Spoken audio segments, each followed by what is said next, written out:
All right. By my clock, it is 4 a.m. sharp. We are ready to begin. Welcome to the second session for the Remote Attestations and Procedures Working Group, fondly known as RATS. I've got my co-chairs with me. As this is a formal IETF session, the note well applies. I don't think I need to go through, as I think I noticed most of the participants have been here before. It's noted here.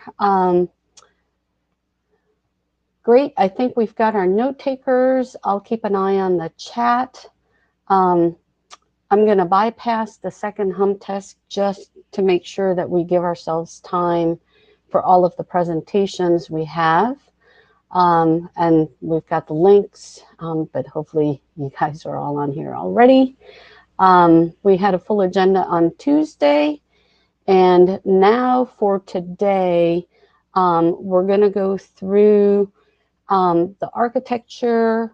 Lawrence wanted to go through the taxonomy for keys and key provisioning in relation to the EAT draft. I don't see Lawrence on the call, but hopefully he will join. Eric, awesome, you're on. You'll be going through the trusted path routing. Hank will go through the suit TEEP evidence and attestation claims, followed by the unprotected CWAT claims. And then Thomas, you're on to present your new draft on RESTful attested resources. And then given that we've got new drafts, one of them dropped off, I thought it was important for us to go through the milestones as we also need to update them. So with that, any comments on the agenda? Feedback? Going once? Going twice? Excellent. So, Hank, are you on?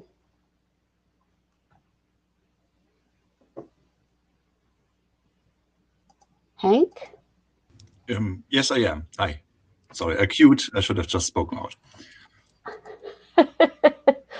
Let me go back. Okay, so are you going to be the one speaking on the RATS architecture? Yes, I am. Great. So you are on. You got 15 minutes. Yeah, I tried to not to rush through this document like yesterday. That was a little bit hasty, and some points I think got lost in that rush. So my name is Hank Bergholz. I'm one of the individuals, as you can see here on the first slide, that are molding the architecture document at the moment. I will, just as I mentioned before, I will try to end or include questions in these slides. So it's okay in this presentation to chime in. I will give time, multiple various moments there to join. So next slide, please. So there were only, no problem.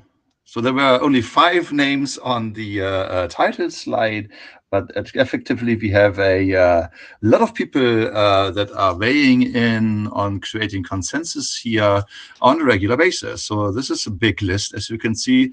Most of these listed here are joining on a regular basis on Tuesdays, 10 a.m. EST, luckily not 4 a.m. PST. It is right now. I'm very sorry, Nancy. And so we had 24 meetings since the IETF106 now.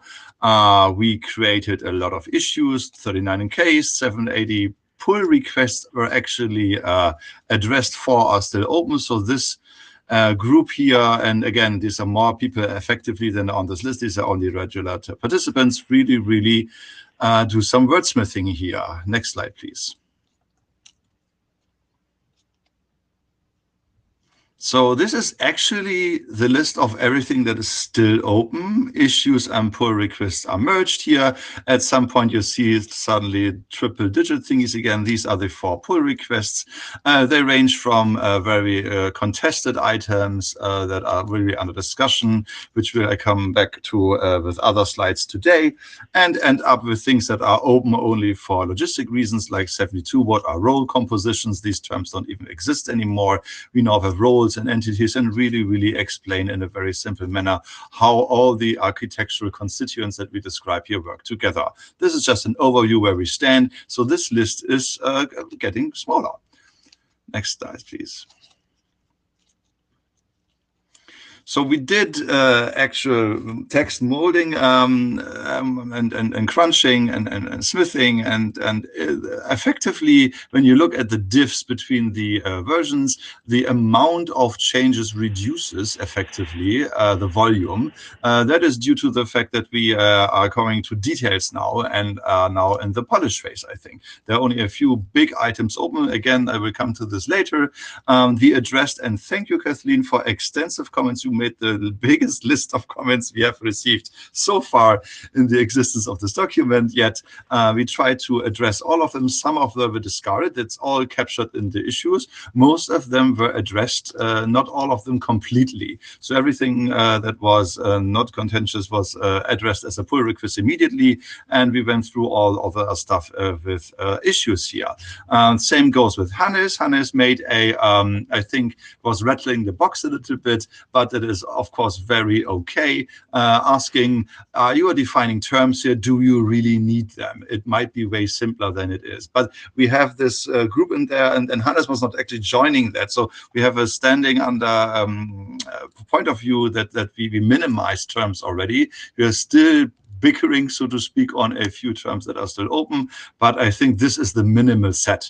Everything we add now is convenience, or maybe highlighting some caveats still that you might run into if you create protocols here, but I think we arrived at a rather stable, that's the first point, and minimal set of items. There is a new section on the trust model. I would everybody, of course, this is with every draft the case, recommend to read that one, but trust is a very essential piece here, not only in the security area, but also in the RATS working group. Hand in hand with trust goes the significant improvement of freshness. These two sections are, I think, of most importance here, that are undergoing biggest changes. We're currently working on, as always in the end, with privacy and considerations for the moment. Are there any questions about this? I do not assume. I'm looking at the chat, but that doesn't seem to be the case. And then I think we can go back to the next slide, please. This is now getting into the meat of it. We have two bigger topics. Here's part one, and that is, I was thinking, initiated by Lawrence, who unfortunately is not with us at the moment. Oh, well, okay. There is the notion that we have a phasing here in the RATS Charter. The things we are focusing on today is the live data flow between the active actors that are relying parties that want to establish some trust decision, their attesters, the target of evaluation that has to create all this evidence, and the verifier that takes care of the burden of the appraisal of the biggest chunks of it, if it's too complicated for a simple cell phone, for example. So all of these flows are well established and defined in the charter, but there is a very important bureaucracy upstairs that is the endorser role. The endorser role basically could be something in a supply chain. It could be the vendor that creates the attester in the first place, and also that attesting service need information from in the end, the verifier in this case. There were attempts to simplify this and also say, it could be just everything that goes from the endorser to the verifier should be a conceptual message here. We are a little more specific. That is an ongoing discussion. But I think, and again, sorry that Lawrence is not here at the moment, there is this question about key provisioning.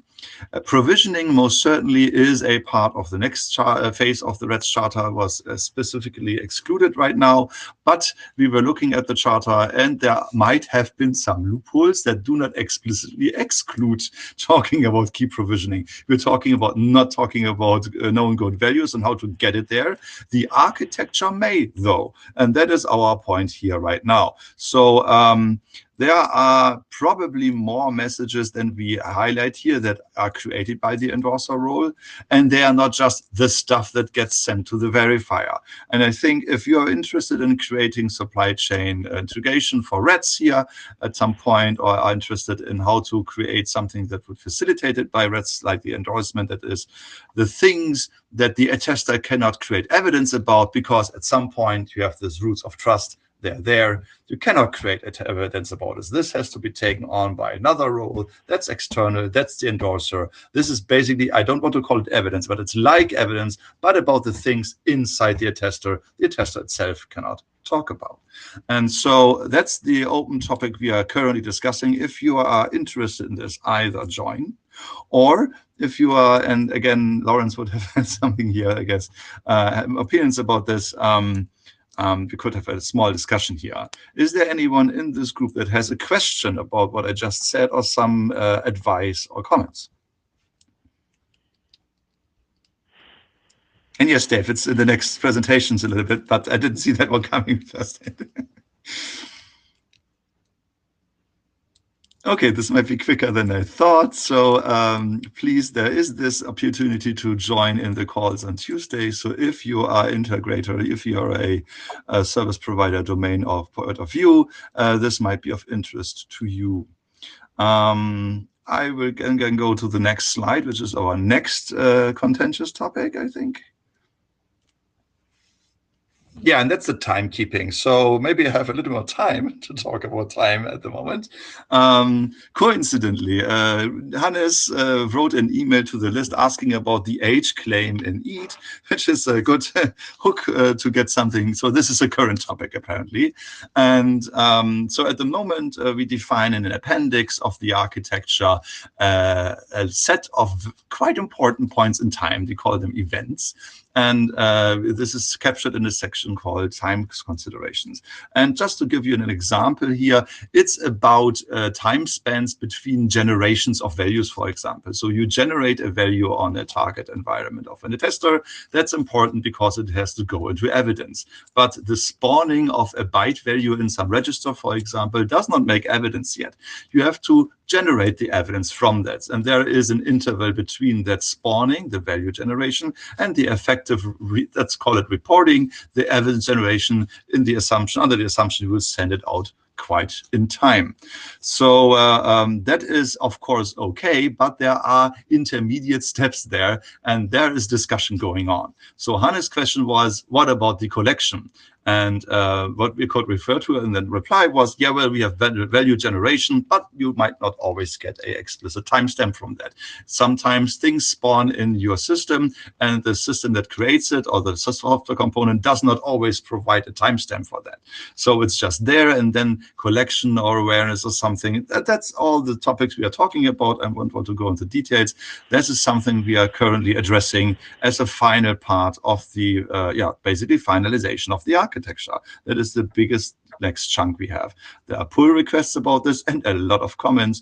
If you're interested in how to create protocols and solutions in the end, or are planning for a solution in your domain, again, it might be a good point of time to join the calls on Tuesdays at the moment. There are interested parties. I think there are issues on the list. This all can be looked up. Is anybody here in this group or in this session right now that has a question about timekeeping or the time tables that might have been already reviewed by someone here?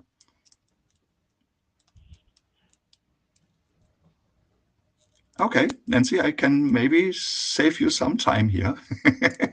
So these are the big two things. Again, this document is now internally, as you saw the list of names with the who and when, and there is an informal, let's call it trend, that we try not to open more can of worms here right now. We want to carry this document to the finish line.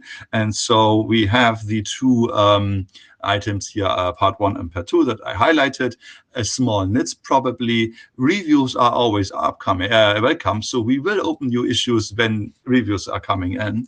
But aside of that, we are in a pretty good shape to put a lid on the document effectively, which also means that we have that there might be light at the end of the tunnel for a working group last call. And Okay, Dave said something. Dave is on the queue. Oh, yeah, I'm not seeing the queue. Sorry, Dave. I'm talking on and on. Yeah. Watching it. I've been waiting in the queue for a while, so didn't know if one of the chat. It's my job. Yeah, so Hank, my question is, so I think the answer, my personal answer is yes to the questions, but I don't understand the second question. Can you rephrase or whatever what you mean by the what is the impact question? What is that one actually asking?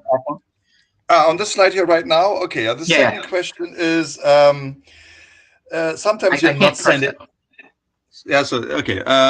There are examples in the appendix next to this event thing. So we have this time console for everybody. Then we have this time, points of time, these events defined, and the examples elaborate on them so you can understand how and in which context these events, timestamps are important to you. When are they going over the wire, and when they are just times on an entity, for example, that triggers something.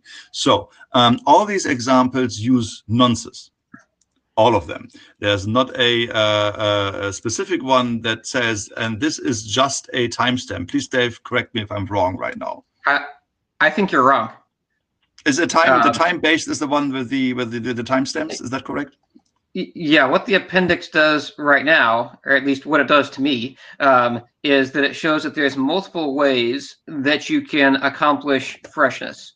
You can accomplish freshness purely by using nonces. And so let's say you have a constrained device that has no clock whatsoever.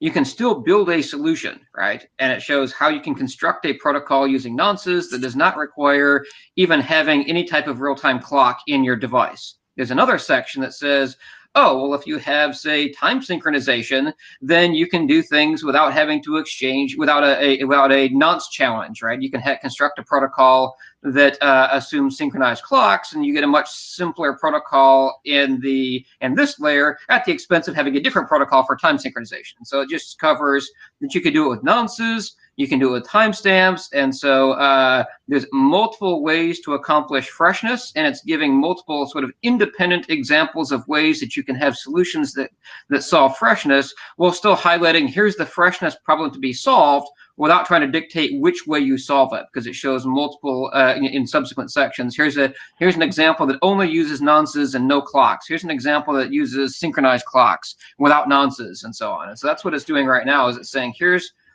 trying to illustrate what the freshness problem is, and that there exist multiple ways to solve it, and giving more than one example of a way to solve it that might be useful in different, say, application contexts, if you were designing a solution for that application context. Well, that actually sounds excellent. So the subset of the question that now remains is this a set of examples good enough? I think there are 4 right now. So 4 examples are there, and they apparently not all based on nonsense. Sorry about that. So that's already a big improvement. And so the final question is, do you find something, also in this group or basically on the list, the extension, is there anything that you want to build, or did you need for your sake argument to say this maps to RATS and is of relevance here that might not be captured in the examples? It's a small read only, it's the Appendix A. Yeah, my personal opinion is that I don't think that the architecture document needs to be complete with all possible ways of doing it. It has 4 in there right now, as you mentioned, right, which is a 2x2 matrix, right? One is because we said there's 2 classic models between passport and background check, right? If one of those is more along your way of thinking, then there's 2 examples of each. So one axis is background check versus passport, and the other axis is using timestamps with synchronized clocks versus using nonces without any requirement for having a clock in the first place, right? So that's the 2x2 matrix, but that is not, of course, the only possible ways of doing it. My opinion is we don't have to enumerate, or we shouldn't try to enumerate all possible ways of doing it. We just have to have enough that anybody else can draw sufficient understanding from it to be able to construct an actual solution document. Yeah, I think you're absolutely right. We're not we're not trying to have an exhaustive list here. That is absolutely correct. I just wanted to highlight that this one was exhaustive enough. Yeah, exactly. So, but I also don't want to. I like the idea of this tetralemma, like 2 by 2. It has a certain elegance to it, but I would not make this the reason to constrain somebody to point out something that might be of interest. Still, maybe it's good enough, so to speak. I'm just mentioning this because we're closing this soon. So speak up now or be happy with it. So these are the two alternatives, effectively. And I just want to make sure that we are not steering something in a certain direction by choosing examples with unwitting bias or something. That is important, I think. If there's no comments on this and everybody's like, yeah, sure, I get this, I think that's also a very fine outcome. So I guess the one thing, and I'm trying to be fair to your opinions, because on the design team meetings, right, there's been one of the open pull requests Hank said was contentious, and I just wanted to highlight that what the ongoing discussion is, since TUDA is not on the agenda right now, and so I'll give Hank a free shout out here. One of the open questions has to do with the extent to which handle distribution should appear in the architecture document, right? Handle distribution is discussed in things like, I think it's roughly mentioned in the interaction models document that Hank talked about yesterday, but it didn't come up in the discussion yesterday. It's in the document, although my reading of that document is a little bit confusing, although it just refers to the TUDA document for more details. I think that's where the more details are, but that one's not a working group document yet. And so to what extent should this other discussion be part of it? I was arguing that discussion, just to be transparent to all the rest of the working group that wasn't there. I was arguing that the architecture document shouldn't put in concepts that don't appear in working group documents. And so if TUDA were to be adopted as a working group document, we could have that discussion. But otherwise, I was arguing to keep with the current 2 by 2. Although other people might like to have them be in there, and that's kind of blocked on that larger issue. But since we're trying to be done with the architecture document, again, right now my stance is it should focus on the things that are in working group documents as a whole. And I personally believe that the examples using nonces and timestamps are sufficient to let people draw their own conclusions as they read other documents that might be future documents or individual submission documents or vendor-specific documents. Okay, I'm gonna have to call time because we've already gone 25 minutes into this. And we can discuss some of the documented options during the milestones discussion. I've allotted 15 minutes for that. The one thing I did want to raise for this one is I noted that there was an IPR statement issued against this draft. So, and I think it was done by somebody at Huawei. So if they can clarify the nature of that, and what parts of the architecture, or is it the whole architecture, that's covered under there, and what we might have to do to react to it.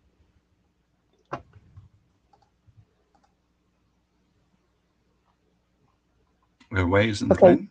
Let's, he's probably addressing this, so go ahead, please. Yeah. Wei, go ahead.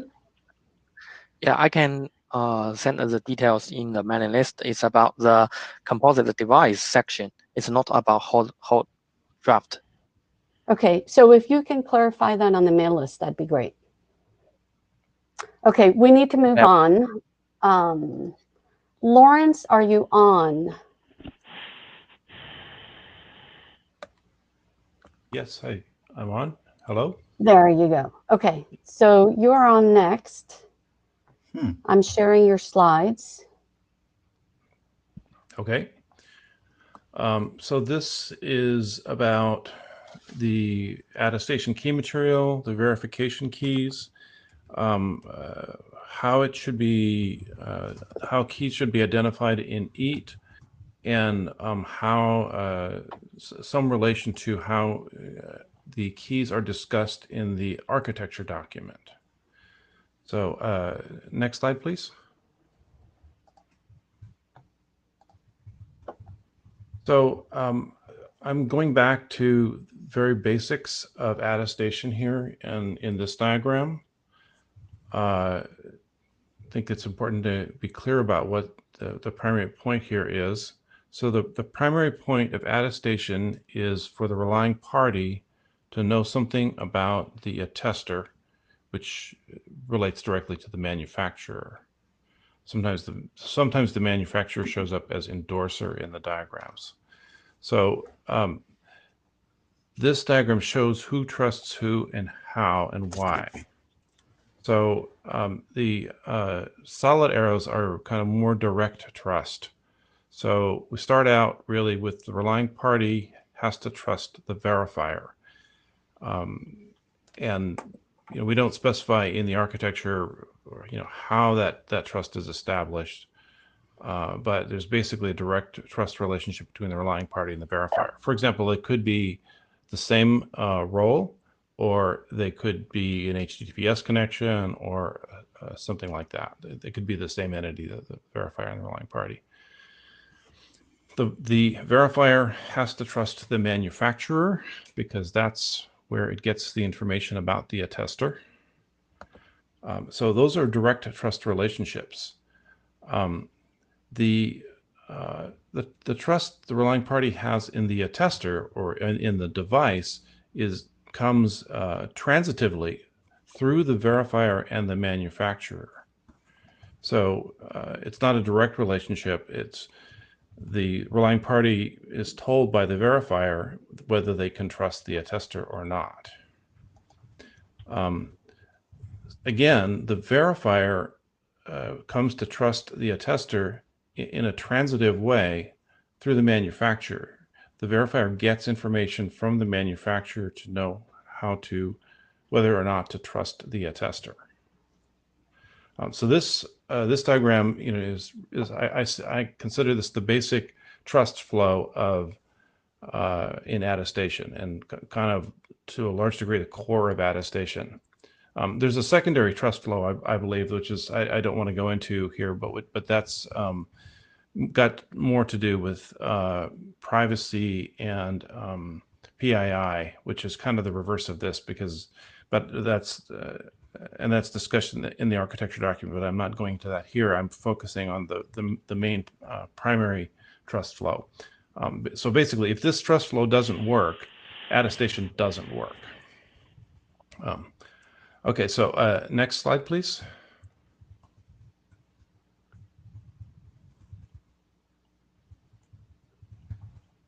Okay, so Lawrence, I'm just going to ask real quick. When you say manufacturer, it doesn't necessarily have to be a manufacturer, because they could be claims about a piece of software, which I guess, are you going to clarify that in the next few slides?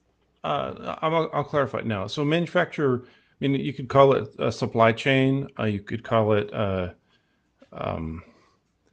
software vendor. You could call it, I mean, it could be some sort of a third party. You could call it endorser. Creator. Yeah. So I mean, I'm using the term generally. Okay. The architecture uses the term endorser. Yeah, endorser would seem to be more clear and consistent, I guess, with the architecture. Well, I mean, I find the definition of endorsement and endorser unclear so far. So that's one reason I'm kind of trying to work through this here. Part of this is that I'm coming at this from the TEE and IoT, Android, and FIDO point of view. Endorser is clear in the TPM world, but it's not a term that's used in the TE world or Android or FIDO or any of the other use cases that have billions of devices. So I'm trying to. This is maybe this is the non-TPM part of the RATS discussion today. Okay, so next slide, please. Okay, so Rich just provided something on the chat saying potentially provider, but I mean, we should move on, but he suggested provider. The mention of supply chain he believes is important. Yeah, okay. Okay. So this is looks a lot more like the kind of mapping to the standard diagram in the architecture. which shows the attestation result, attestation evidence, and all that. So this is now similar to the previous diagram, showing the different messages. And I'm picking this to highlight where the attestation key material is and how that works. So that's the key material is in kind of the pink and red. So the only way we have unless there's some, the only way we know for an attester to prove itself to a verifier is using cryptography. I don't think there's any other way for an attester, if they're not the same entity, then that's a possibility, but attestation has to work when they are not the same entity, when the verifier is a very distinct entity, very far away from the attester. The only way you can prove that you're an attester is with cryptography. So the attester has to have some sort of a secret in it that it can use to sign something or authenticate something to prove it is this particular attester, to prove it's the device made by Acme Corporation version 2.0 or something, or to prove it's a TPM chip, or to prove it's this particular TE, or it's this particular chip. If it has the secret that proves it's that particular chip. Another chip has a different secret that proves it's another different chip. So that key material, the signing keys showing here, has to be put in by the manufacturer or the endorser or something like that. And then the verifier has to have verification keys to be able to verify that. And usually there has to be a nonce. So Dave? We have Dave in the queue. I'm assuming he wanted to ask something right on that point. Yep. Just wanted to comment on at least my understanding of signing keys and verify that it's the same as your understanding here. And I'm looking at the line that goes from your manufacturer down to your attester. If you're talking about what keys the attester actually signs, it's private key that it signs evidence with. That might not be generated by the manufacturer in any sense other than, some of the cases, the attester itself generates its own key inside the device that even the manufacturer, the humans, the provisioning systems don't have any knowledge of. It may just extract out the public key out of the attester on first boot and then generate a certificate. And in that sense, it's the certificate that signs the attester's public key that is what will go in your signing keys box. Yeah. That is an alternate flow that I agree. Yeah. Okay. Just because you label it as key material up top, and sure, I might call a certificate be key material, but the signing keys is not necessarily going from the manufacturer into the attester. It may be just only ever in the attester. So that's just one way to do it. I just want to clarify that. Your understanding is okay. Yeah. Thanks. Absolutely. And the verification key is just providing the manufacturer's public key to the verifier so we can use it to check signatures, correct? Right. So that verification key, the verification key, that still holds even in that scenario. There's still some verification key material that's transferred from the manufacturer, endorser, supply chain to the verifier. And the verifier cannot do its job, absolutely cannot do its job without that key material. The point of this is there has to be key material here. There's just no other way to do this. Okay, next slide. So now some taxonomy about this key material and how it gets from the manufacturer, endorser, supply chain to the verifier. So the key material could be public keys, which is typically what's done with TPMs, and generally preferred because of their characteristics, but not always. It could be symmetric key material. The main reason to do this symmetric key material is cost. Particularly low-cost IoT devices can't afford to do the public key stuff in some ways, just because of the number of fuses on the chip or something like that. Another option is that the manufacturer, endorser, supply chain runs a verification service and doesn't actually transfer key material. So I'll go into that a little more. Then, so that's one axis of the taxonomy. Another axis of the taxonomy is how frequent this interaction happens. So the interaction could happen between the manufacturer and the verifier. It could be infrequent, such as the transfer of a root of trust, or they could be done in batches or quarterly or something like that. Or the interaction could be per verification. Every time the verifier performs a verification, it could go back to the manufacturer, the sort of the origin, and ask for help in some fashion. So 2 axes there. So next slide. So this I won't claim this is exhaustive, but it covers, I think, a lot of the cases here. So in the category of starting with the upper left, the one everybody's most familiar with is that the manufacturer transfers a trust anchor to the verifier, so like a root certificate. So the trust anchor is sent. Perhaps the per device attestation key is actually in attestation evidence and in a certificate, and the verifier walks up the chain to the trust anchor to verify it. You can do that. Another possibility is that there is no hierarchy. There's just a database of keys, perhaps millions of them. If there's a million devices, there's a million keys. And the manufacturer sends this entire database of public keys to the verifier. They do this perhaps periodically, quarterly or annually or once or something like that.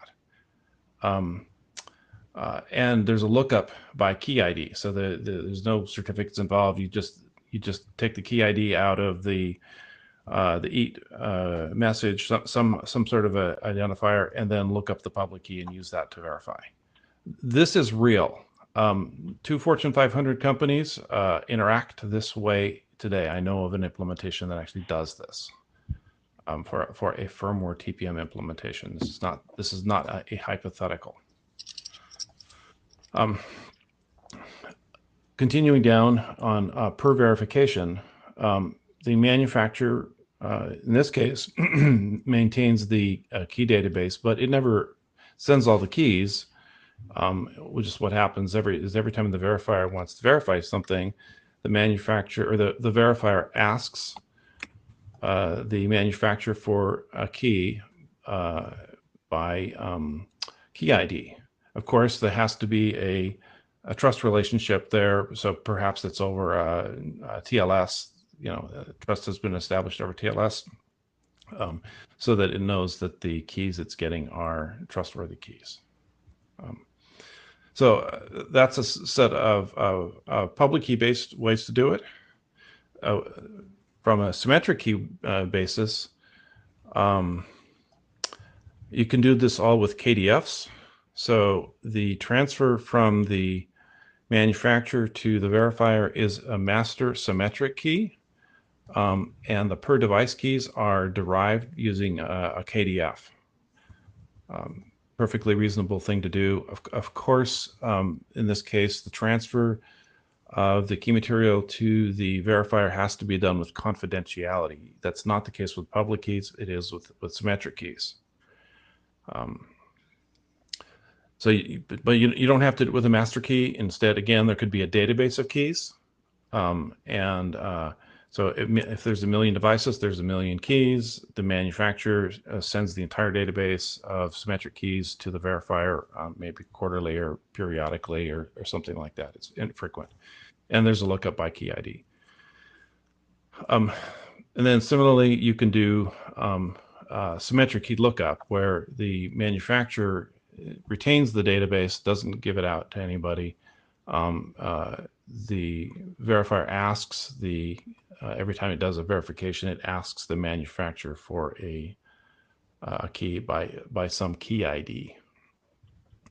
Again, the point of symmetric keys is low cost. I know of implementations at a couple different companies that are doing this for real. So symmetric keys are a real thing. So symmetric signing is supported by COSE, with HMAC and all that. So I think this has to be part of RATS, the support of symmetric keys. A third option is a verification service. In this case, you have to do it per verification. You can't do any kind of one-time transfer of a root or an anchor or a master key. In this case, the manufacturer retains the keys. In this case, the verifier sends a hash of the to be verified bytes and a key ID, and the manufacturer responds with a yay or nay.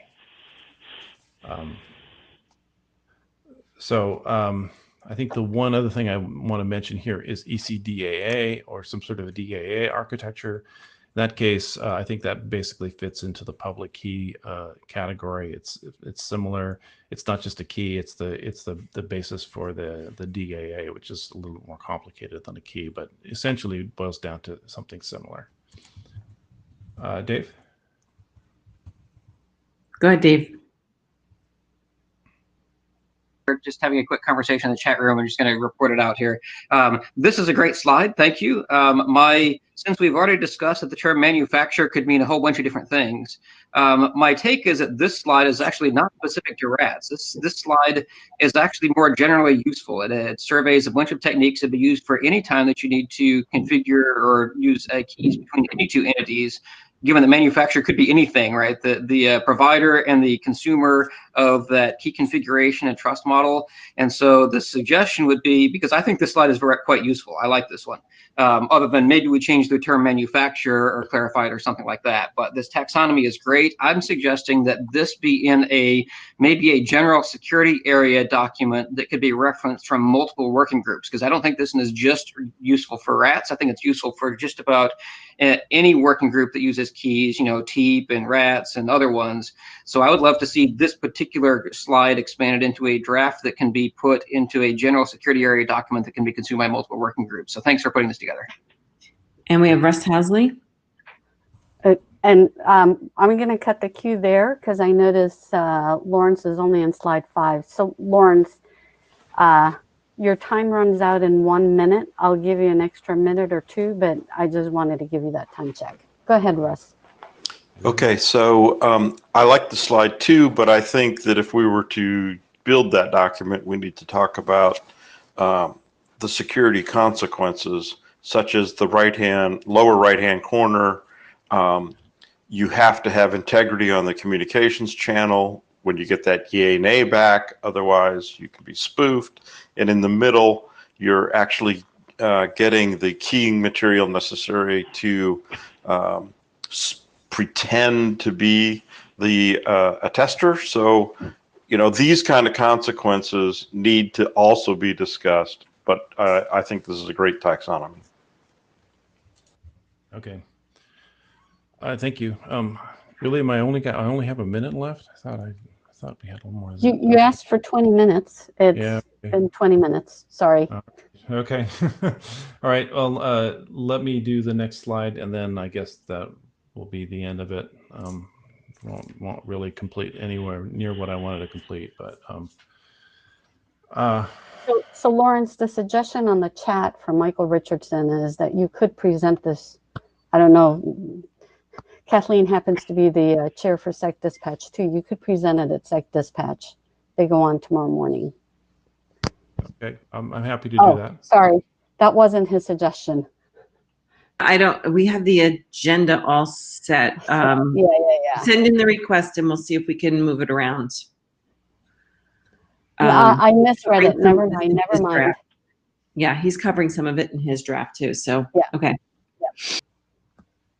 So I'm going to take just a minute or two on this slide, and then we'll call it.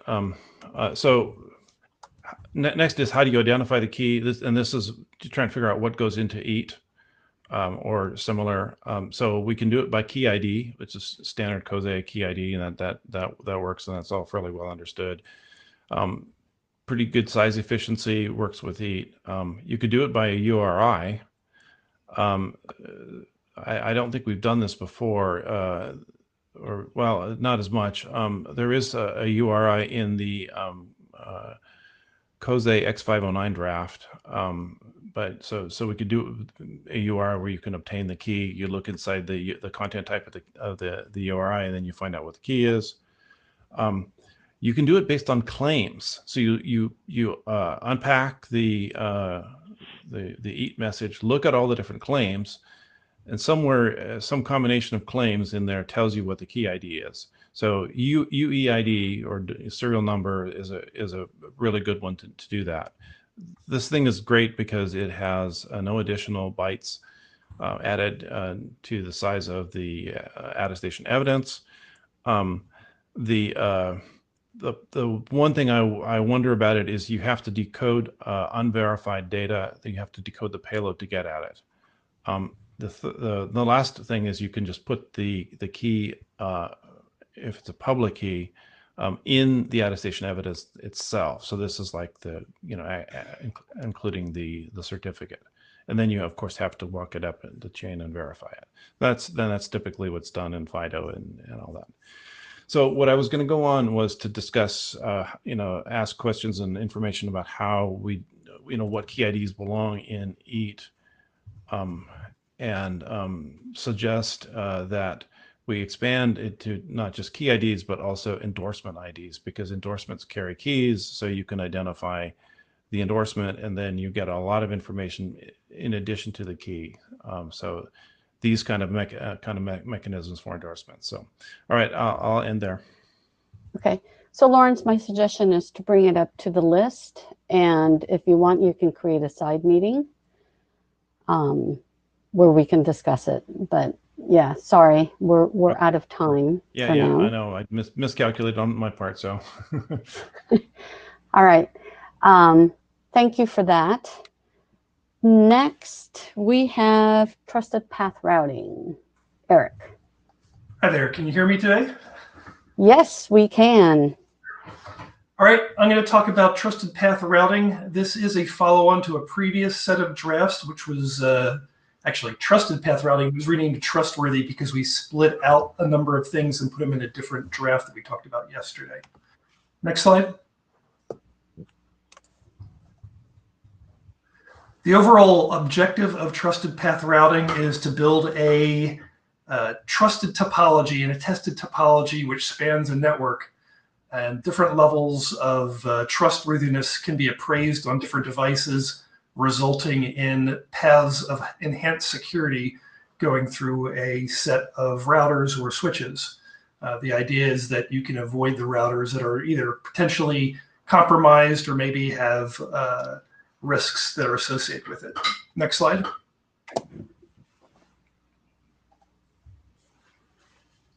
Now, this draft follows on to some of the other drafts we talked about yesterday and today with the architecture, the Yang models, the profiles for routers. All of them feed down, and the mechanisms, including the Yang models, are used for the definition of this draft and the solution it's based on. Next slide. One of the key things that this document defines are Yang identities for trustworthiness levels.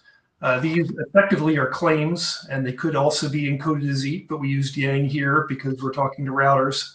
And those claims can be made about from a verifier about a router, about an attesting router. These include things like hardware authenticity or failures, identities, unique identities, boot integrities, file system integrities. These can also be expanded. Now, just because you have a pass-fail claim, there is also the option for making no claim at all, and that is very familiar for people who are also working at EAT. The idea and the most important part of this is that the levels themselves are externally actionable. In other places, you'll find things like trustworthiness scores, which is a number from 0 to 100, and they're nice, but they don't actually returns something that's easily actionable rather than classified states. And so the level is a very important thing here. And the question is, do we want to generalize levels across the working group, or should we keep on just trying to work with these levels as something that is specific to routers and switches? And we'll ask this question again at the end, but that's the biggest ask I have of people. Do we want to have attestation results that are generic across transports? And I see Kathleen in the queue. So set up the labels, but then we could leave definitions to some other entity, like kind of in the way that the certificate policies were done for PKI, where you set out the general definitions, but then how they're implemented, like the procedures and guidelines to meet specific levels, are left to some other entity, because we don't get into that typically, but it's just an option. Absolutely. And there's other people who are on this RATS call who have means of trying to find ways of proving various levels. So I think that we need some kind of stake in the ground personally that allows us to kind of link claims to provability. So there's a lot of potential here. And again, I'm trying to raise the question to see if it has applicability beyond routing. Next slide. Now, at least in the trusted path routing, what we do is we create something called a trust vector, which is a set of claims which are determined over time. And let's say at boot, things could be clean, then you might find a problem, and then you might later find the device is fully compromised. In the end, the goal is to have multiple trustworthiness levels assigned during an appraisal cycle. And then what we do is we sign the results from the verifier and return them back down to the router. Next slide. What that allows us to do is, after we've got the signed results from the verifier, when a new peer router connects or reauthenticates, you can take the latest measurements from a TPM and add it into those appraisal results, and then compare the current results from a TPM with the signed results. And at the far end, you're able to determine whether the router you're connected with is in the same state that was appraised previously, at least some elements of this state. And from there, you can determine whether you add a link to a global routing table or an attested topology. And we use regular routing protocol distribution to go ahead and pass that determination of appraisal and the link status throughout a topology. That allows you to go ahead and automatically construct various networks topologies based on trust. Next slide. So in the end, what do we have here? We have a trust vector, which is returned and maintained on routers. And you can have different policies for different topologies, such as a validated boot integrity across a set of devices, or a validated boot integrity. And I'm not taking any other level of failure that I've found in a claim. And so you can do grades of trust across a network based on at least a standardization to some degree of the attestation results, which come back down to the network. Next slide. And that's pretty much it. The open questions that I see are, does the working group want to generalize and standardize appraisal results and encodings? That's something I'm hoping that either people have comments now or have them on the list. We do have another thing that we're trying to do with defining the EAT payload to get the information of appraisal results over existing things like 802.1x or MACsec. And I guess the open question beyond the appraisal results is, are people interested in this kind of solution and maybe eventual adoption? And these are the things that I'm throwing out there to see if people have any comments on. And I see a question from Russ.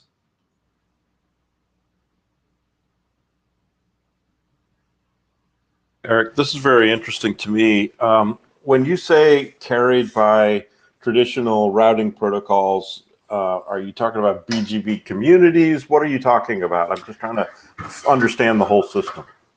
Okay, we have done some of this in the lab. We've done it with ISIS Flex Algo, so that in the IGB community you pass it around. We have tests underway to do it with BGP. so you can pass this across interdomain boundaries. That means that you can pass the information from one carrier to another without ever actually connecting to the verifier, and it will allow you to assert the trustworthiness of a link based on that. So IGP and BGP both can be supported as long as you have an understanding of what the levels are on either side.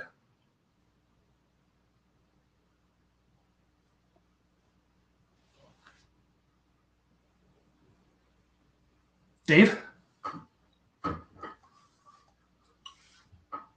Oh, yeah.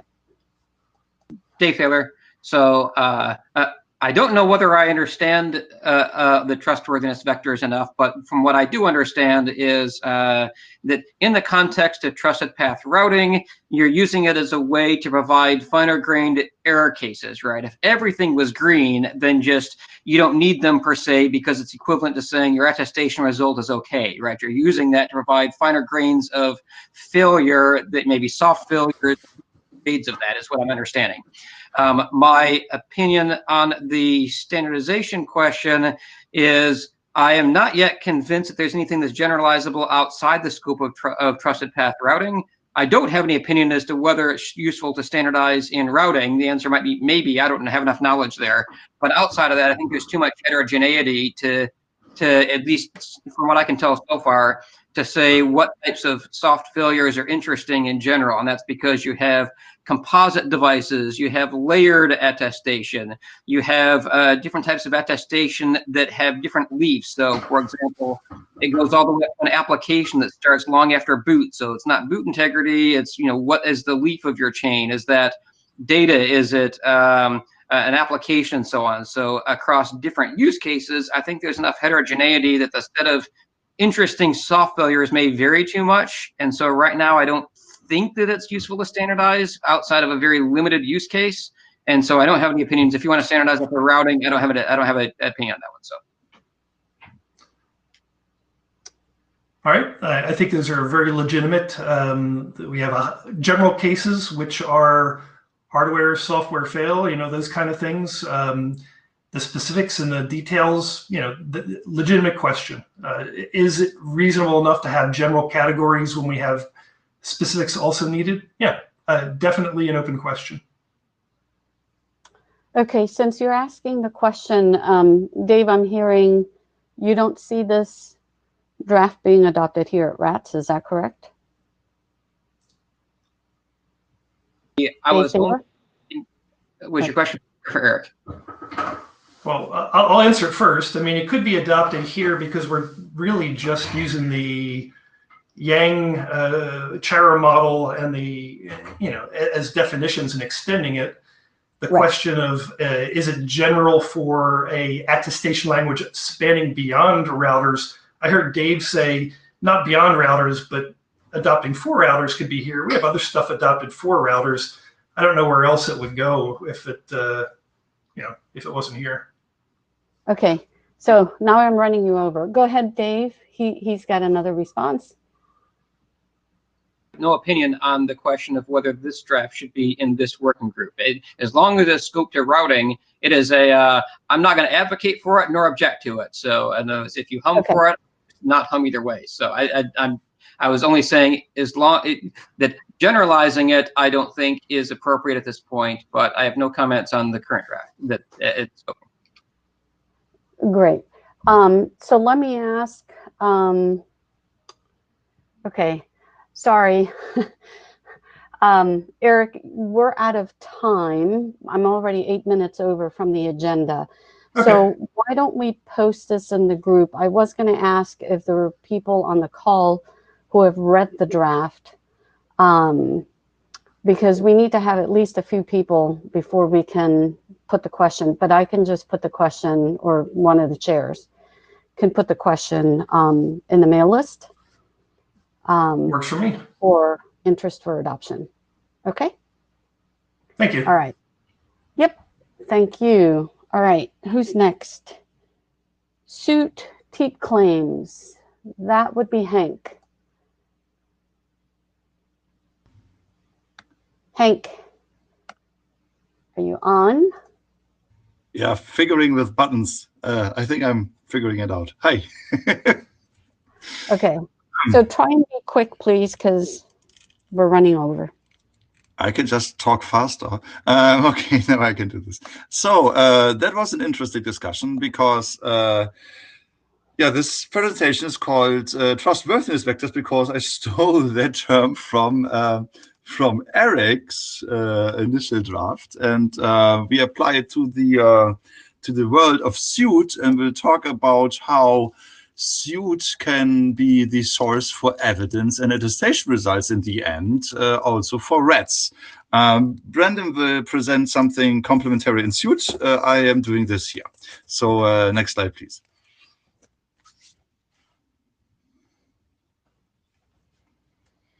Yeah, so apparently, and this is an homage to Michael, these are rodents in formal wear. A RATS attester can, of course, be a entity that consumes a suit manifest. And when you consume a suit manifest, you typically want to update your, for example, IoT device. It could be larger, but let's say it's a constraint node environment device right now. And so what we talked about ages ago, I think a year ago, was when Dave came up with the passport and background check terminology. That there is that we could have a suit manifest being processed by a suit workflow on an attester, and then evidence is created, and the verifier asserts, appraises effectively that the IoT device is not in a sufficiently updated state and therefore non-compliant. Now, a remediation action, which is again going through a suit manifest update that hopefully fixes that, and then you can create evidence again. And now, finally, this is now appraiser policy compliant. Evidence tells you that this device is now in a compliant state. And that's basically the story of how suit update procedures work. And in order to accommodate that on the suit side of things, we now have suit records that have this, like the trustworthiness levels, decision thingies that are basically pass or fail in a suit report. This is always before and after an update. That's easy, but I will come to this on the next slide. Next slide, please.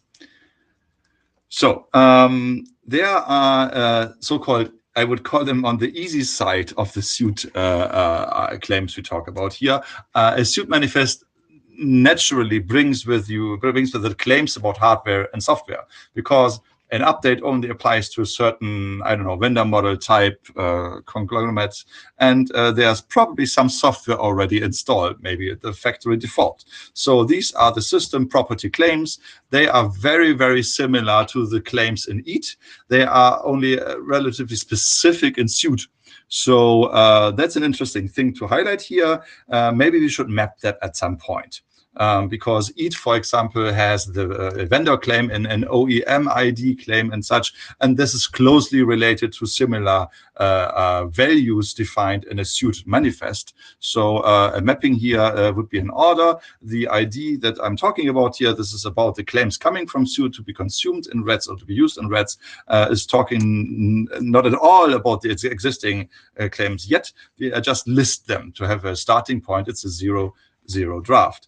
But now, next to that, I would call them like the more well-known sets of claims that we create in evidence. We now have this update procedure. And this actually looks quite like the flow chart Eric presented. So there are now a command sequence in the manifest, how a receiver of the recipient of the manifest should process the update. And some of these things are conditions. They may fail, but it's not harmful necessarily. And then there are so-called directions, I think, and these are hard failures. So if these fail, probably you cannot proceed with the update. So this is again a chain of trustworthiness levels. So that's the thing I stole first from terminology-wise here, and you chain them in a sequence. And even if some of them fail because they're conditions, they are still being like a red X in your trustworthiness vector here. And that is basically the same thing as in the other slide we just saw. Next slide, please. Yeah, so and these vectors are now interesting because I heard a lot of people always tell, why do you need a verifier? And Hannes put it very in a nutshell, I think. You only need a verifier when the output that is in the evidence is too complex for a relying party. So in this case, the output is already very much refined. It's like a GPS coordinate. I mean, you don't tinker with the values there. It's a GPS coordinate, what you're going to do with it. They are either in scope or out of scope, but you don't have a complicated appraisal procedure that is taking ton of memory to understand that. Like for example, the counterexample would be a secure boot, where I don't know, hundreds of measurements that you have to appraise very carefully in order to access if this is an authenticated device. So here it's the same thing. The complicated part is already done by the interpreter in the suit realm, and what you get is a relatively high-level, fine refined output that can be, of course, has to be conveyed as evidence in the first place, but those doesn't necessarily requires very complicated appraisal policies now, and could be subsets of this could be actually be directly transferred to the attestation results for the relying party here. So it's first of all fine-grained outputs, and I see that Lawrence is on the queue, and I can just say hi, Lawrence. Lawrence, go ahead. To say, I think the reason a verifier exists separate from relying party is, one, to hide key material, for business models, perhaps for privacy. So it's not just the complexity. There's a lot of other reasons there. Yeah, absolutely. Okay, I was oversimplifying. You're absolutely correct. All of your cases are applicable here, and these from case to case basis, whatever factors are relevant to you, you can create subsets from these evidences. And now my dear expert is on the queue, and I would like to have him talk. Hi. Yeah. As this is Brendan on the mic.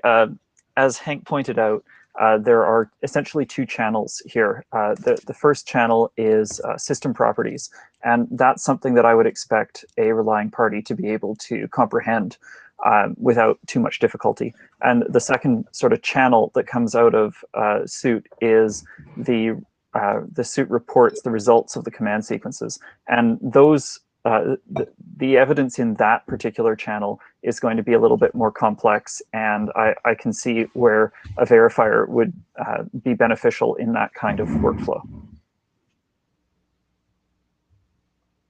Thank you, Brendan. Yeah, I couldn't put it better words. So yes, this new part here is the output that are the interpreter record claims, and that's also probably can be associated with this binary pass and fail. It might be scopes again, like GPS coordinates. It might be a volume, not just a inside outside. We can talk about that. It's a 0-0 draft right now, and it lists all the things that can be potentially produced by a suit report today. And I think that's relevant to RATS, most certainly. And as I realize now, it is relevant to Dave's question, I think, maybe even, because he was asking, well, I don't know if this is valid outside the scope of routers. And by accident, yes, I think there's at least one other domain, and probably there are more. If this is worth being generalized, or has this just be two sets of drafts that define additional claims, I don't know yet, but maybe that is over time worth actually the discussion here. And I think that's the last slide here. I'm relatively sure. Oh, and Dave is also on the queue. So then I would open up the line for follow-up questions. Dave. Hold on, I need to recognize them. Okay, go ahead, Dave. Time for a comment. I was saying, in the context of suit, trustworthiness may be the wrong term, right? If the point is to say that failure of particular suit commands, you want to be able to report failures and act on failures in different ways, there are some directives that might not affect trustworthiness in the classic sense that may still be interesting. And so maybe it's the wrong term. And so that is related to my comment on Eric's, where it is specific to trustworthiness.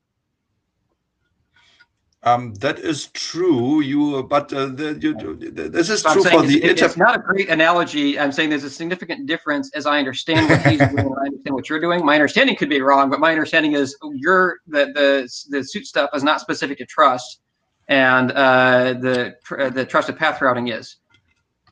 Yeah, I have only 10 minutes here. So there are other things that we are about to highlight, maybe about suit manifests here. Update procedures and boot procedures are very alike in the very constrained node realm. So if you look at the suit manifest draft closely, there's a boot procedure section there, but also would fall under the system property claim section. And that most certainly is about trustworthiness. And transitioning these would be a violation of trustworthiness into a state of not being trustworthy anymore. So the update might improve being neutral on, or even have a detriment on the trustworthiness of a device. Being it consciously like with deliberate purpose or like an attack, you don't know. Updates are a remediation procedure, but they are also sometimes the first time without rats that you realize that something is wrong. So I would not say it's not about trustworthiness per se always. Maybe we have to deliberately, especially highlight which subsets of the suit report generated is about trustworthiness, and which might not be reliably about trustworthiness and association, I guess. But maybe that's up to future work. Okay, I'm going to call time. Yep. Dave just put on the chat, the slide is about update procedure on the first bullet, not the boot procedure. Yeah, I know. I didn't put that in here. Sorry. Okay, failure of a particular update procedure directive does not necessarily degrade trust per se. Correctly. That is why you need a verifier here. Yeah. Okay. So let's move on.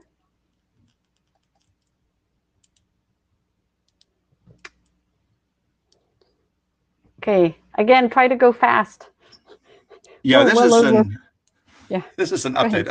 I can run through this one. That's fine. Yeah, there is, just to recap, unendorsed tokens is a GP, is a global platform term.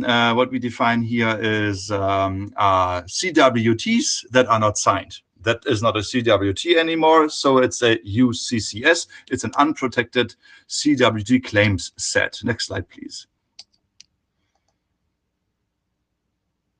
I'm not going to tell you the story. I was going to, but this is basically not in the interest of time. So let's go with the title here. If you omit a signature of, let's say, evidence, you must take care. The thing that you put in place of the now omitted signature has to be as good as the signature. And as you are conveying stuff in this ID, and this is therefore always, the omission therefore is application specific, never just stand alone without context. You cannot just generically omit a signature. Our omission of signature with using UCCS has an initial use case that is important to understand why. It's like the prescription of a medicine. We do this. Next slide, please.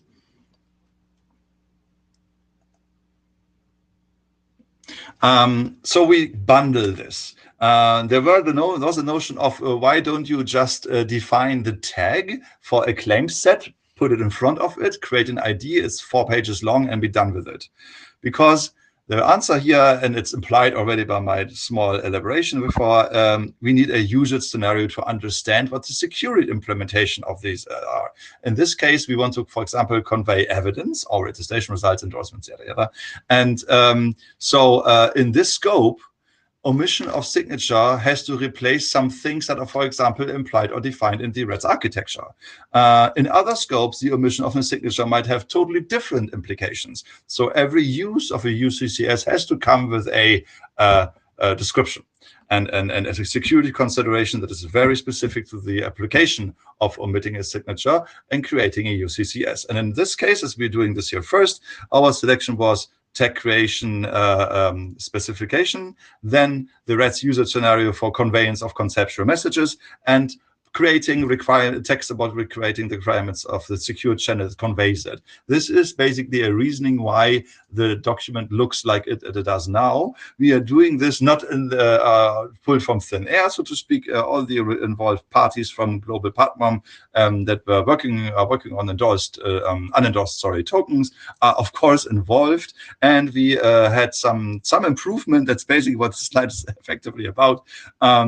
On the privacy preserving part here, because of course authenticity of one party is very relevant. For example, if you're talking about endorsements like in RATS, probably the party that sends you something unsigned via a TLS channel, I'm not pulling stuff from thin air, should be authenticated. You, on the other hand, the receiver, might not always have to be. And so this is the scope of questions we are elaborating on the text right now. If you're interested, please have a look. This is more of an update. Maybe it's also raising questions to the group. So I want to give the last 2 minutes I have. I hope I was fast enough to the group. If not, Nancy, you can have some time back. Okay, Lawrence has a question. Lawrence. I'm a fan of the very short UCCS without the extensive discussion of sort of RATS attestation evidence. To me, that the security considerations for RATS attestation evidence should be a RATS document. UCCS has use far beyond RATS. It's just a general data format. So I mean, I've written extensively on this and kind of been voted down, but I thought I would just mention it here. Yeah, thank you, Lawrence. Thank you for speaking out. I see your point. As a UCCS can be applied, of course, beyond the scope of RATS. But we pulled in security individuals here on purpose because we want to have an understanding how we frame this work. And at the moment, we still are leaning quite on the side that we have context for the security considerations here always. But maybe we can have a compromise on how to phrase it like the first draft, that you don't have to text clone stuff into other drafts. And maybe that would help you with using it in other spaces. Yeah. So UCCS gets used for attestation evidence, attestation results, probably for endorsements. I don't think you want to write the security considerations for all of those in the UCCS document, but they have to be written somewhere. It seems like it gets tweaked and torqued if you go down the path. And then, you could be using TPM signatures. You might be using TLS for securing UCCS. It just seems like it snowballs if you really do a thorough job of it, and it gets very context sensitive. So. Yeah, but that is security, unfortunately, is. That is our problem. We were talking about what would happen if we're not doing this, and we could imagine catastrophe, so to speak. So we are really very, very careful here. If you can lay out, there have to be multiple documents in RATS, for example, due to the rechartering. When we go from attestation evidence workflows to attestation provisioning workflows, maybe actually, yes, we might have to write a second document, maybe aligned with your very nice taxonomy there, probably. Okay.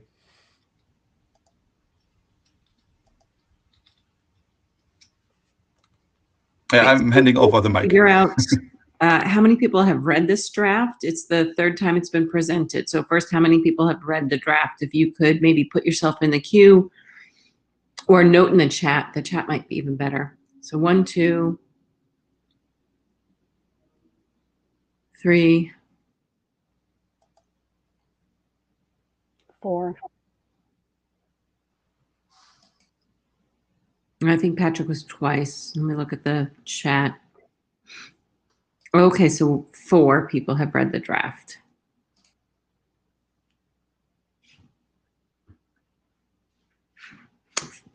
Maybe 5? No, I think it was 4. Yeah, sorry, that was me. I was pressing from button. Okay, do we have other people willing to read the draft? You had Eric added on the chat, so it is 5. Okay, all right. Are there other people planning to read it very soon? Thank you, Russ. Anyone else? Great. Thanks, Jess. Anyone else? I'll read it, but I'm a chair, so I'm not going to count, especially since Nancy's on the author list. Anyone else? Bueller. Okay. We'd like to figure out if this is ready for working group adoption.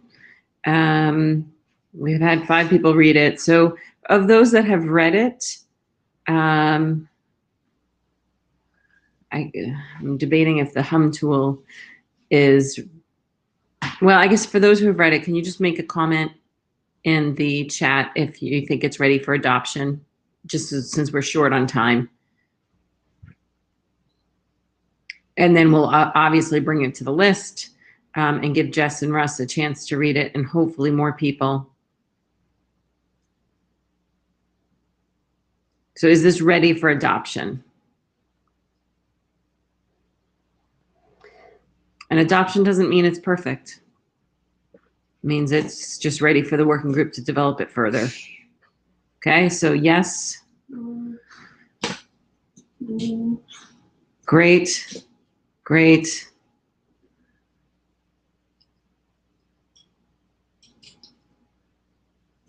All right, so we have a few saying, so far we have all yeses saying it's ready for adoption.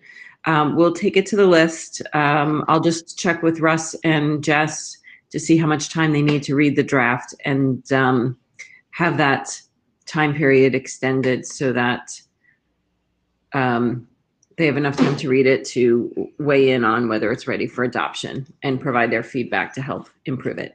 Thank you, everyone. Thank you. And thank you for giving a minute back, Hank. Thomas, you are up next. Can you hear me? Yes. Okay, cool. Thank you. Okay, so maybe next. I'm gonna, next slide, please. Gonna try and present the main ideas in draft show rats where, because the feedback we received was the document is not super easy to parse, so I'll try and clarify at least the main points. The hope is that the ideas may be useful to others who are looking at the same problem space, looking at how to instantiate the RATS architecture using some well-known tool in the IETF toolbox. We also want to gauge whether there's interest for a generic substrate, either this or something like this, in the area of what the charter calls interoperable protocols for assertions conveyance. Next, please. So, okay, use cases first. Context is you have some kind of apparatus that provides an input into your system, and that it is critically important to evaluate the security state of the apparatus before you can act upon its stimulus. And typically this is the case in critical infrastructure, say you have a dam, a railway, power plant, etc. But it could also be the case in some industrial IoT scenarios. Okay, so for the sake of argument, let's take the example of a dam and see how the attested resource concept would fit in there. So in a dam, you have a water level sensor that feeds into the logic of the spillway gate controller. And the objective of the system is to control the inflow and the outflow balance by regulating the behavior of the spillway. So the idea in this scenario is that the water level sensor would be exposed as an attested resource that the spillway controller can query at regular intervals or maybe subscribe. And decide whether anything needs to be done to keep the water in and outflows in balance. And clearly, the spillway controller needs to trust the water level sensor. Otherwise, horrible things may happen downstream. And that's where the attested part of an attested resource comes in handy. Yeah, next, please. Next, please. Okay, so what is the value proposition here? What does an attested resource provide? First, obviously the resource representation. In the use case we are discussing here, this would be your water level reading. And second, the evidence about the security state of the hosting platform in the form of an attestation report of evidence, as the architecture draft calls it. And third, a freshness indicator, either from the caller or the callee. We made both options available. And obviously, freshness is super important here because we want the sensor reading to reflect the current state of the dam and not it to be some stale value that's been, say, replied by an attacker, right? So an attested resource is essentially a way to securely bundle these three ingredients together so that a relying party, in our case, this hypothetical spillway gate controller, can assess the trustworthiness of the platform that hosts the sensor before it decides to use the signal that is provided by the sensor to open or close the spillway gate or whatever the actuator job is, right? Okay, next, please. Yep. Okay, so for this, we need to define the interaction model, which in our case is sort of dictated by the client-server pattern that underlies REST. Although when using CoAP instead of HTTP, the observed pattern is also available for building trigger-based interactions. And then we need a compound data format to put together resource attestation data and freshness indicators. And lastly, and more critically, I would say, we want a secure mixing function that meshes the inputs together in a way that cannot be subverted by an active attacker. So someone who could play cut and paste or other kinds of manipulation tricks on the exchanged payloads needs to be detected. Next, please. And so, okay, so our draft defines what an attested resource is, and together with that, it describes a basic RESTful interface to access it. I say basic because it's not the full HTTP machinery, but just the essentials. So you have request methods, response codes, and MIME types for both HTTP and CoAP, plus an optional discover interface based on the core resource directory. We go a bit further than that and also provide an interface to the verifier that is very similar to the attested resource, as it's built on the same principles. In particular, the mixing function is the same. We share the same thing there, same construct. And we do so mainly because it's critical to have that in the passport topology, where the attester forwards data produced by the verifier. And so we need some sort of common format there. So it's not required in the background check topology, where you don't need that level of internal coherence. So there you could have completely decoupled interfaces, but for passport is absolutely needed. So, next, please. Okay, so this is the implementation model we envisage. The hosting platform has a rich execution environment based on, say, Linux, Zephyr, or EmbedOS, and a trusted execution environment parallel to that, say TFM on top of TrustZone. And the REE hosts the REST front end. So either an HTTP or a CoAP server, or maybe a dual stack app, I don't know. And the front end is coupled with a trusted app in the TE that A, controls the data source, the critical data source, and B, has access to an attestation service. And the idea is that the trusted app is able to produce the attested resource representation by combining the data source and the attestation report into the expected MIME type and pass it back to the front end for delivery. Next, please. Okay, so before we hinted at this combining function and its security critical job, so the mixing function is a core component in the attested resource game because it provides a fundamental security guarantee, which is that the resource and the platform security state for a given transaction cannot be separated without breaking the verification process. So this is what prevents an attacker to splice together attestation and the resource representation from different transactions into something that is becomes acceptable to the verifier. And the ingredients for this are 3, N, and an optional challenge provided by the protocol initiator, by the client, T, an optional timestamp that is provided by the protocol responder, the server, and R, which is the naked resource representation. And the mixing is simply the hash of the concatenation of the 3, right, with length indicators for robustness. And the result of this computation is then assigned to the nonce claim in the associated attestation report. And therefore, it gets signed by the platform attestation key. Okay, so basically, you take this blob out of the mixing function that captures the current resource state plus the transaction identifiers or freshness indicators, however you want to call them, and make it a piece of the attestation report. So this is how the chaining between the resource and the attestation works. So this is how the attested resource is built. And note that in this process we stressed a bit the semantics of the nonce claim that is described in the EAT spec. This seemed like a sensible use of the nonce claim when we started this, but I don't know. I will discuss this with Lawrence because I'm not sure this is still the case. One could as well mint a new ad hoc claim for that. It's not a critical thing. Next, please. So there was a question on the chat from Dave Thaler, why the nonce rather than a separate claim? Yeah, that's exactly what I was saying. Initially, it seemed like the nonce would have compatible semantics, but I'm not sure yet about this. So I want to discuss this more. But as I said, we could have a separate claim. It's pretty natural to do that, in fact. Yeah. But yeah, I'd like to discuss this further.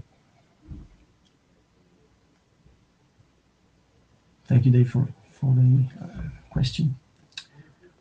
Okay, so yeah, Dave notes separate claim is better in my opinion. Yeah. Anything. Okay. Thank you.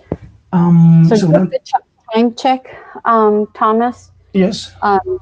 Your 15 minutes will be up in a minute. I can give you 4 minutes. Okay. I need time so that we can go over the milestones. So I'll give you 4 minutes and then I need to cut you off. Okay. Sorry. Thank you, Nancy. No worries. Okay, so the observer interfaces, first the attester. So X here is typically the relying party, which initiates the transaction and supplies the optional challenge NX. The attester answers with the attested resource that is composed of R, the resource representation itself, the optional timestamp TA, this is a snapshot of the local clock, and the attestation report, capital E, which by means of the mixing function that we discussed just 2 slides above, depends on the freshness indicators and the current resource state. Optionally, if a previously computed attestation result, capital R over capital E, is available, for example, this is the case in passport topologies, that can also be attached to the reply. Next, please. Now, the verifier. Y is the client. It can be the relying party in background check or an attester in passport mode. Y sends the evidence to be verified and an optional nonce NY. The verifier does, the verification and responds with an optional timestamp TV, again a snapshot of the local clock, and capital R, the attestation result, which by means of the same mixing function discussed, depends on the freshness indicators, and in this case, the verified evidence. Next, please. Okay, so these 2 abstract interfaces can be composed in different ways. I'll give at least a couple of examples. Next, please. So this is background check with nonce-based freshness. The RP requests the attested resource sending a challenge, an X. The attester provides the compound resource and attestation evidence. The RP can check at this point in time whether the attested resource has been manipulated in transit. If not, the RP strips the resource representation and just forwards the evidence to the verifier. The verifier returns the attestation results, which depends on E by means of the mixing function. At this point, the RP has all the elements to decide whether to trust A or not. Next, please. Okay, this so that thing maps into this following instantiation. On the RP attester leg, you have the RP sending a co-op post to the attested resource URI on device.example, the attester node, with the nonce encoded with the right MIME type and carried in the code payload, and content negotiation done via the accept option as usual. And assuming everything is all right, then the attester replies with a co-app 201 response with the attested resource that is wrapped up in the right content format, which is made of the embedded resource representation. Note that it includes the type of the naked resource, and the attestation evidence in EAT format, encoded as base 64 for readability, just for readability. On the RP at the verifier side, we posit the verifier is offering the interface over HTTP. So the RP will send an HTTP post to the verification resource URI, supplying the evidence to be verified using the intended MIME type, content negotiation, yada, yada. Verifier replies with an HTTP 201, which means success, with the attestation result in its format again. Next, please. This one instead is passport topology with freshness based on timestamps.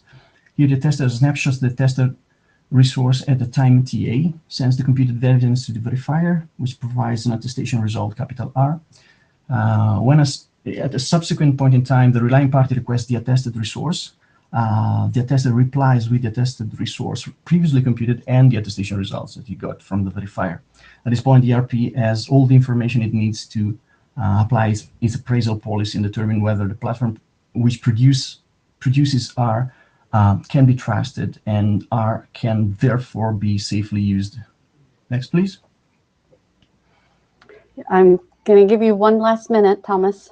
Okay, so we can skip over this. This is very similar to the previous, except there's a bit more stuff in the response from the tester. Skip this, please.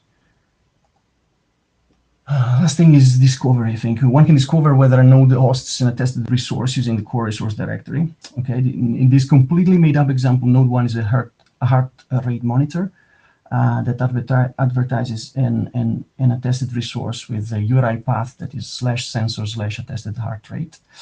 The fact that it's an attested resource is indicated by the content type, CT equals RATS attested resource, while the interface, IF equals RATS if timestamp, says that the attester will provide a timestamp. So if you happen to trust its clock, you may as well decide not to supply a nonce in the initial query. Of course, you may expect an attestation report too using this interface. This also says that the inner content type ICT is 0, which is the COAP code point for the text content format. As soon as the 201 is received, so the registration was successful,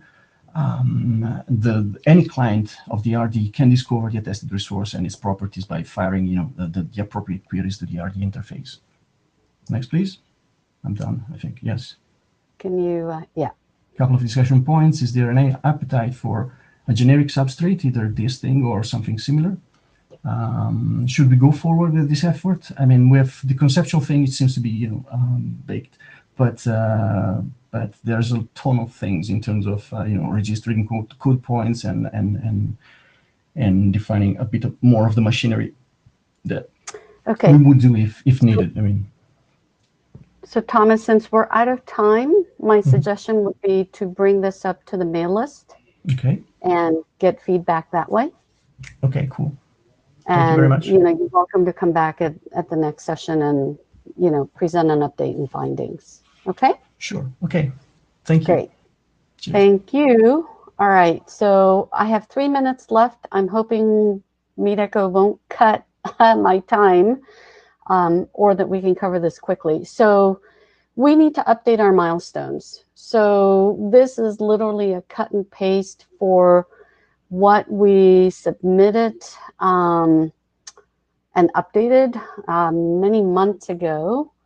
Oh, thanks, Roman. So hopefully I have 7 or 8 minutes. So what I did, thank you. So what I did was I put this on a spreadsheet to cover, just given that there's more drafts for those who have drafts you're not seeing this here, don't panic yet. What I wanted to do was at least first update what we currently have and reflect that. So going through this, I think we've gotten good use out of the use case documentation, fed that into the architecture draft. The architecture draft has been adopted, as has the Yang module, which is now referred to as Chara. In looking at this, the question is, why did I put this as, I'm not awake yet, my apologies. Okay, so I added the new one for the CHARA draft, and so for the authors there, I'm presuming that that draft is maturing. I haven't seen a whole lot of comments of late, and so the question is whether you feel it's close enough that we could do a working group last call for it next month in August. If we can, then the soonest we can put it to publication would be in December.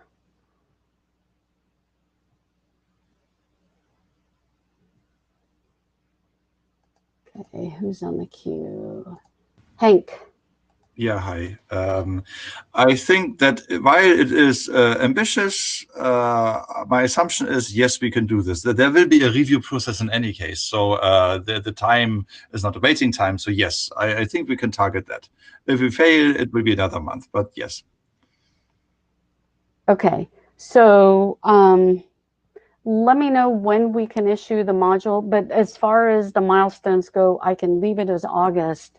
The question is whether you think we'll be ready for IESG publication in December.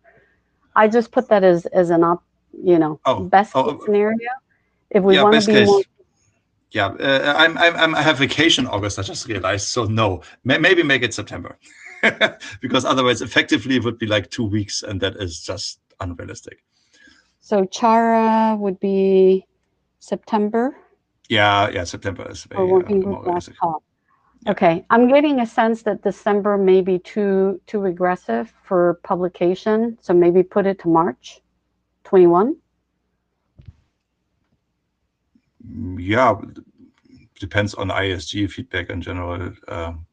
Yeah, but yes. Well, it depends on the feedback of the last call, right? And how quickly you can react. Okay, so I'll update that to be March 2020.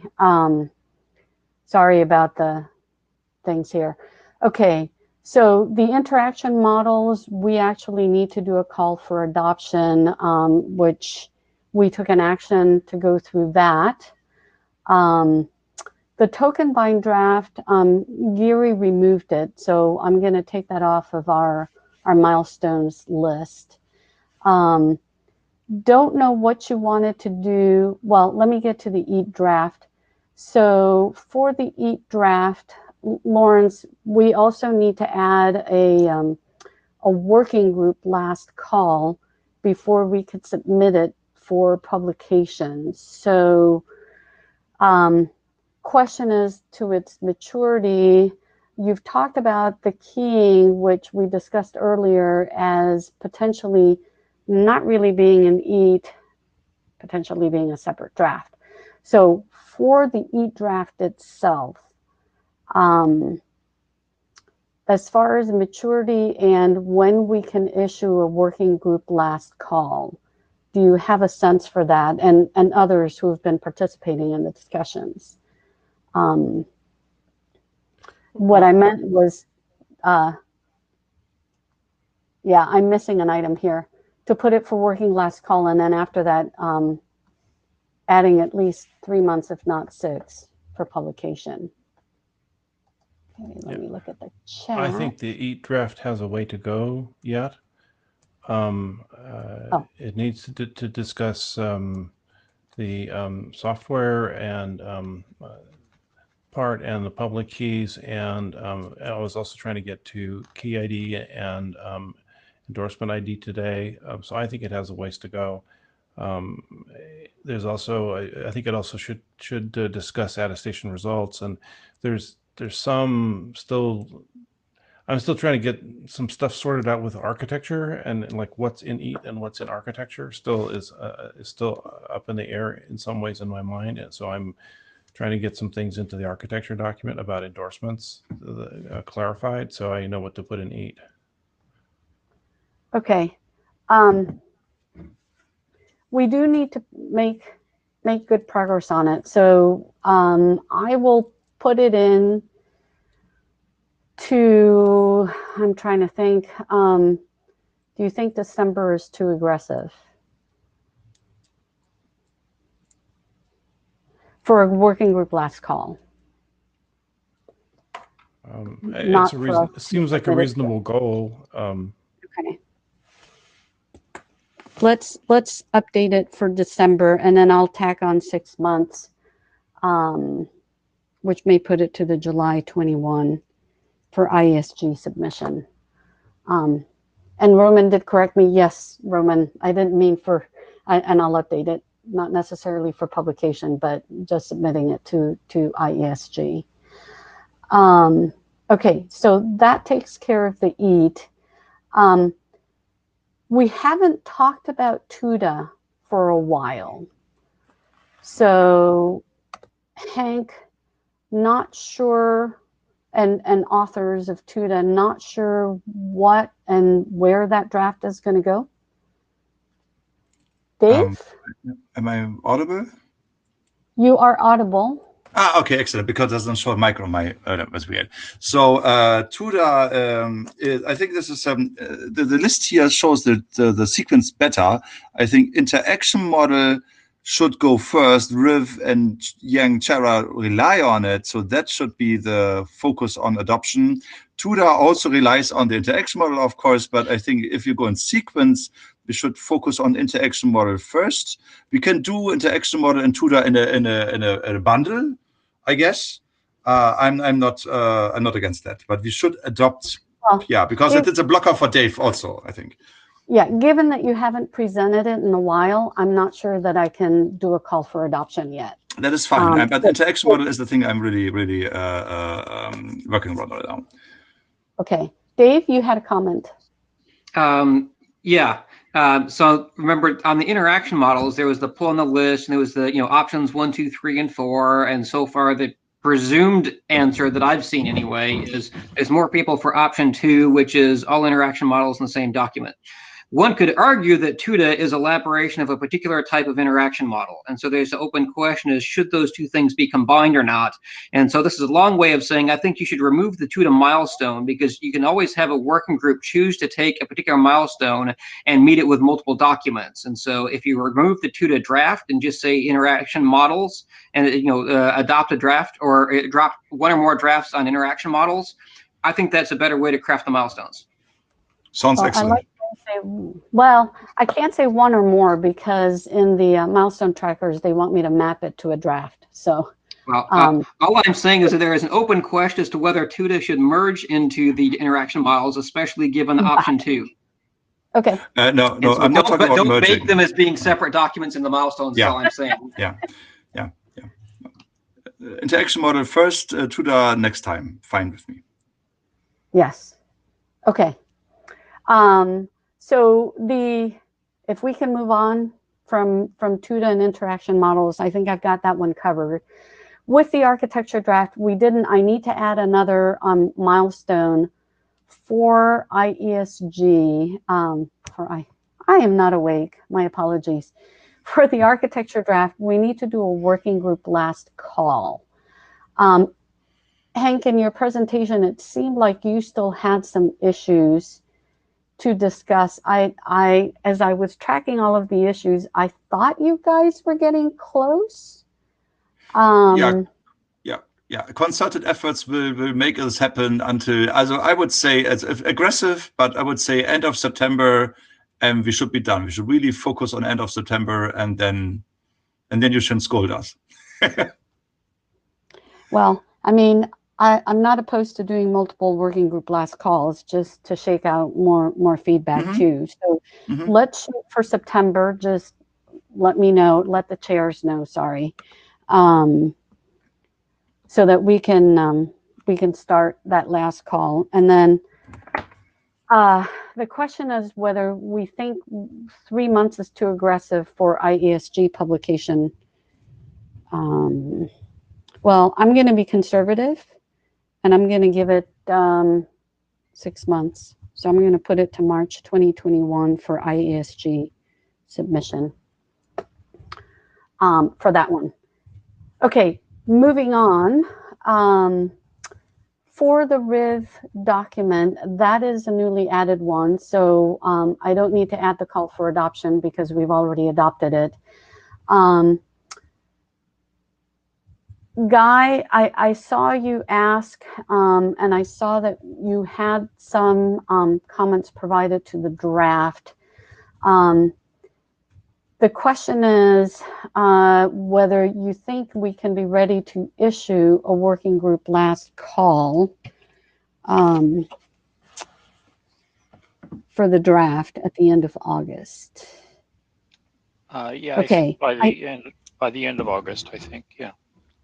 Okay, so what I'm going to do is in the next few days, I'm going to send a request to make sure that we're ready, because I haven't seen in the mail list some of those comments. So I will do that. Barring that, then we can issue a working group last call in August.